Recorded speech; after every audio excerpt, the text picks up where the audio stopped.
एक छोटा सा गांव था, नाम था हरिपुर। वहां रहता था एक लड़का राघव।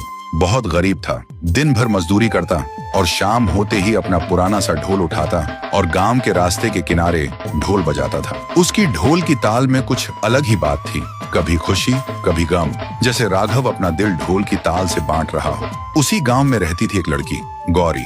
एक दिन रास्ते से गुजरते हुए उसने ढोल की आवाज सुनी और उस आवाज में कुछ ऐसा था कि वो चलती चलती रुक गई। उस रात गौरी को नींद ही नहीं आई, बस करवट बदलती रही, सोचती रही, कौन है जो इतना दिल से ढोल बजाता है। अगली शाम गौरी चुपके से वापस उस जगह आई, दूर से ही रुक गई, आंखें बंद करके धुन सुनती रही, फिर चुपचाप वापस चली गई। फिर एक दिन राघव ने देख ही लिया। वो पास गया और बोला, रोज आती हो पर दूर से सुनकर ही चली जाती हो। गौरी हल्की सी हंसी के साथ बोली, बस तुम्हारा ढोल की धुन सुनने आती हूँ, दिल को छू जाती है।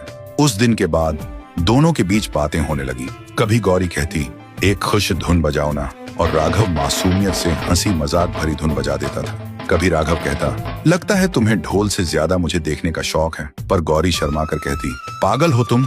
धीरे धीरे दोनों की दोस्ती एक खामोश सी मोहब्बत में बदल गई, जिसमें लफ्ज कम पर निगाहों का रिश्ता गहरा था। पर किस्मत को कुछ और मंजूर था।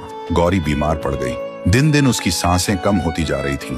राघव रोज उसके घर के सामने खड़े होकर ढोल बजाता ताकि गौरी खिड़की से सुनकर मुस्कुराए। फिर एक दिन गौरी ने आंसुओं भरी आंखों से कहा, राघव, अगर मैं चली गई तो तुम ढोल बजाना कभी मत छोड़ना, क्योंकि जहां भी मैं रहूंगी तुम्हारी धुन मुझे हमेशा खुश रखेगी। राघव ने आंसुओं के साथ कहा, तू चाहे जहां भी हो, मेरा ढोल हमेशा तेरे लिए बजता रहेगा। और कुछ दिन बाद गौरी चली गई।